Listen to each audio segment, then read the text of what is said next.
Hi, I'm Linda and I'm your mentor.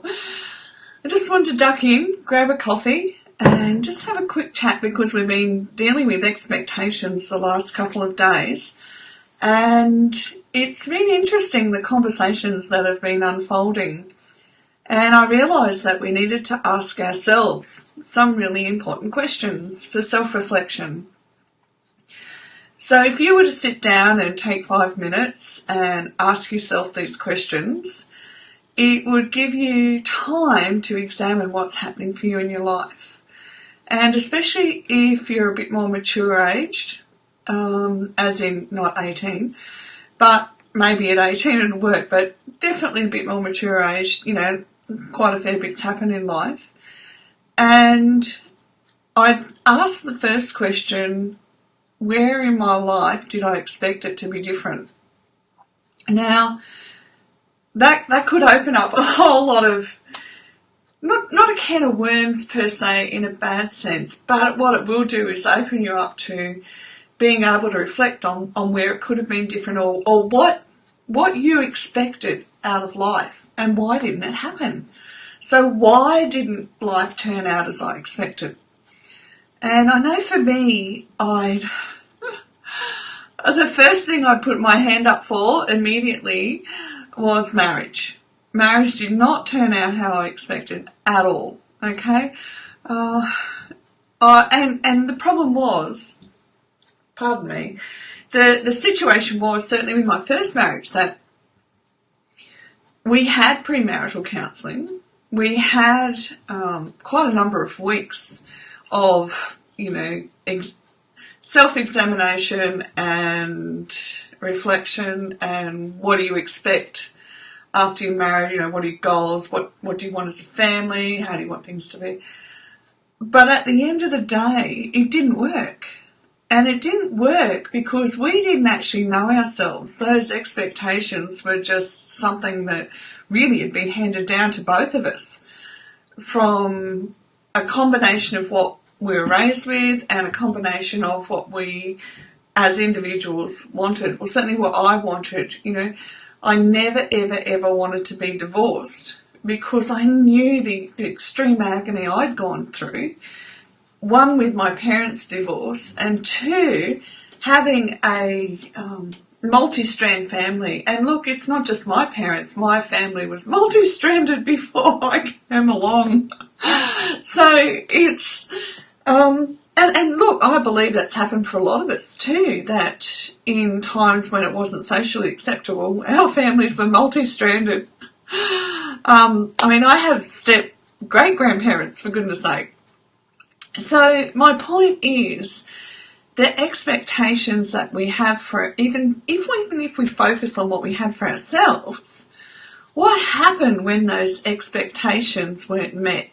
So for me, I'd sit and say, well, I didn't want to get divorced. I just did not go into marriage, and I don't think any of us ever do, thinking that divorce would ever be something that I would have to face. And sometimes we have to face these things and they're not of our making. We might contribute, but they're not of our making. And you'll know it's not of your making when the mess of life comes along. You do everything to equip yourself to do better. You seek help outside of yourself to do better. And when I say do better, I don't mean go climb Mount Kosciuszko and wow, you're raving. I simply mean to know more and to understand more than what we learned when we first started off. So when it comes to marriage, did I go and learn more in the hope of that if I did this, it would save my marriage? Absolutely, all the way. But it takes two, okay? Now, with our children and change, which is what we talked about today, changing the generations, we ask the same questions. Did I raise my children the same as I was raised? Did I change how I raised my children compared to how I was raised? Have I given my children the freedom to raise their children, not how I raised them? And I don't mean that to be a negative at all, okay? My children have the freedom to know that I've made mistakes, that I will continue to learn, and that love between all of us is unconditional, irrespective of the choices you've made. And I don't have expectations. The primary expectation I have of my children is that we will always communicate. No matter our differences, we will communicate. And so sorry. So the communication, certainly with my first husband, and the second, but with my first husband, father of my children, all my children, I'm just trying to think how actually, it's quite funny. I'm trying to explain how there was a lack of communication, and I'm trying to communicate that to you. There was a complete lack of two-way communication, no matter what I tried. But that was his nature. And that's okay when there's only two of you and you can manoeuvre around and work things out. But when there's children, there's got to be two strands of communication. So we need to ask ourselves, am I able to communicate my expectations? Have I got boundaries around my expectations? Etc., etc. And really, even in this process of self-reflection, we can find answers that we previously haven't thought of ourselves.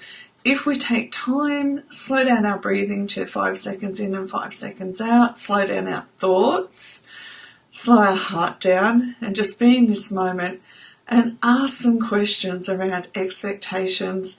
And the reason why we do this is so that we can get different answers. We can look at things from different angles, and now that we're older, we can actually add some wisdom into the equation as well. Okay? Bless you. Thank you for watching. If you're on Facebook, remember to hit follow to get all the latest Soul videos. If you're on YouTube, hit subscribe, and please feel free to comment below anything that you'd like to share, or if you have questions or other subjects that you'd like covered as well. Okay, blessings and dreams. Thank you. Bye.